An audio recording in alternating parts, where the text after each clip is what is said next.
বন্ধুরা, আমি ডাক্তার তৌসিফ আর আমার সাথে আছে সালেম খান, আমার অ্যাসিস্ট্যান্ট, বন্ধু, সহচরী।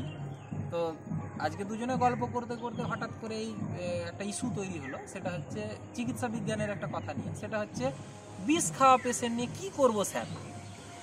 তো আমাদেরকে আগে বুঝতে হবে যে বিষ খাওয়া পেশেন্ট এগুলো কিন্তু এক ধরনের একটা মানসিক সমস্যা, মানে আমি মনে করি অন্ততপক্ষে। কথা বলতে বলতেই ঝগড়া ঝামেলা হয়ে গেল, বিষ খেয়ে নিল। তারপরে বয়ফ্রেন্ড গার্লফ্রেন্ড কথা বলতে বলতে ঝামেলা হয়ে গেল, বিয়ে দিচ্ছে না, হয়ে গেল স্বামী স্ত্রীর মধ্যে ঝামেলা হয়ে গেল, বিষ খেয়ে নিল।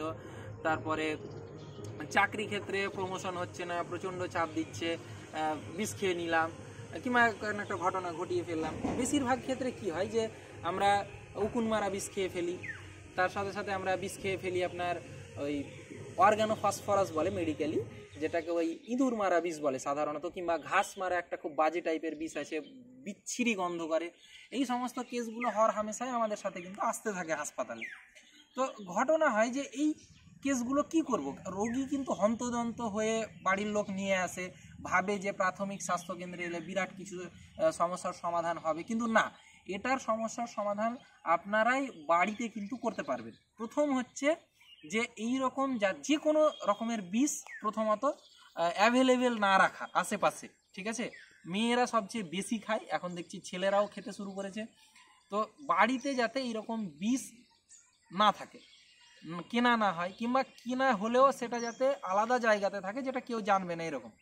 দ্বিতীয়ত হচ্ছে বিষ খেয়ে নিলেই ইমিডিয়েটলি যত তাড়াতাড়ি সম্ভব আপনারা কিন্তু ওকে জল খেয়ে এবং অন্যান্য সমস্ত রকমের জিনিস করে আপনি কিন্তু বমি করানোর চেষ্টা করেন। আপনি হয়তো আপনার বাড়ি হাসপাতাল থেকে 1 ঘন্টা কিংবা 40 মিনিট দূরত্বে, সেই ক্ষেত্রে আপনি যতক্ষণে হাসপাতালে নিয়ে আসবেন ওর কিন্তু বিষটা অনেকটা অ্যাবজর্ব হয়ে যাবে, ঠিক আছে। তো কি করতে পারা যেতে পারে, যথেচ্ছ বেশি পরিমাণে একসাথে জল খাওয়ান এবং বারবার বমি করান। হাসপাতালে এসে সবাই শুরু করে ডাক্তারবাবু ওয়াশ করেন। অ্যাকচুয়ালি একটা নির্দিষ্ট সময় পরে ওয়াশ করার কিন্তু কোনো জায়গা থাকে না, তার কারণ অলরেডি বিষটা শরীরে শুষে নেয়, তারপরে আপনার আর পাকস্থলিতে না থেকে নিচে চলে যায়, সেক্ষেত্রে তো ওয়াশ করে কিছু হবে না। তো প্রথম চিকিৎসা কিন্তু আপনারাই বাড়িতে করতে পারেন এবং আপনারাই বাঁচাতে পারেন, তারপরে হাসপাতালে নিয়ে আসে। এছাড়াও আমি দেখেছি অ্যাসিড খাওয়া পেশেন্ট, ফিনাইল খাওয়া পেশেন্ট হাসপাতালে এসে বলে ডাক্তার ওয়াশ করে দেন, কিন্তু কে বোঝাবে ওই মুহূর্তে যে অ্যাসিড কিংবা ফিনাইল এগুলো হচ্ছে একটা বার্নিং সেন্সেশন তৈরি করে, মানে গলার যে জায়গাগুলো আছে মিউকাস মেমব্রেন এগুলোকে পুড়িয়ে ফেলে। আপনি যখনই নলটা নাকে ভরবেন কিংবা মুখ দিয়ে ভরবেন, সেই ক্ষেত্রে ওই যে পোড়া জায়গাগুলো আছে সেইটা দিয়ে ফুটো হয়ে ইসোফেগাসে চলে যাবে, মানে হচ্ছে শ্বাসনালীতে চলে যাবে, খাবারের নালীতে চলে যাবে, কিছু করার থাকবে না আপনার, ঠিক আছে। তো এই জায়গা থেকে প্রাথমিক চিন্তা ভাবনা হচ্ছে যত তাড়াতাড়ি সম্ভব যে কোনো টাইপের বিষকে আপনি প্রথমত বমি করান, যা দিয়ে ইচ্ছা। দ্বিতীয় যেটা করানো যেতে পারে, চারকোল খাওয়ান, ঠিক আছে। অ্যাক্টিভেটেড চারকোল কিনতে পাওয়া যায়, কিংবা অনেক সময় কি হয় যে আমাদের যে কয়লা, ঠিক আছে, কাঠ কয়লাগুলো পুড়িয়ে যে আমরা তৈরি করতে দেখেছি বিভিন্ন জায়গায়, ওই রকম যদি বাড়িতে কেউ লকড়ি, মানে আমাদের যে জ্বালানি হয় সেইগুলো যদি পুড়ান, তার দরুন দেখবেন ছোট ছোট কয়লা থাকে, ওই কয়লাকে গুঁড়ো করে জল দিয়ে যদি খাওয়ান, তাহলে কিন্তু ওই বিষটা অনেকটা বেশি অ্যাবজর্ব হয়ে যায়।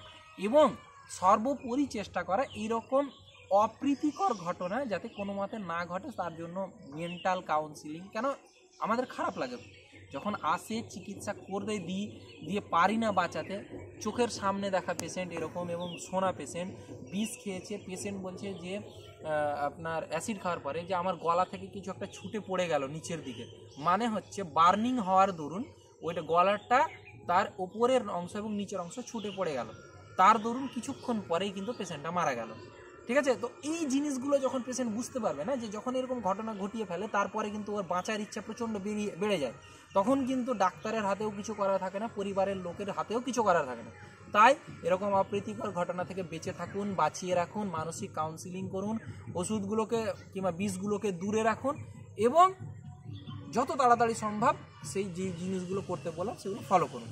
এতে আপনারাও বাঁচবেন, আমরাও বাঁচবো, স্বাস্থ্য ব্যবস্থাও বাঁচবে, ঠিক আছে। ভালো থাকবেন, সুস্থ থাকবেন। কমিউনিটি হলো 4 52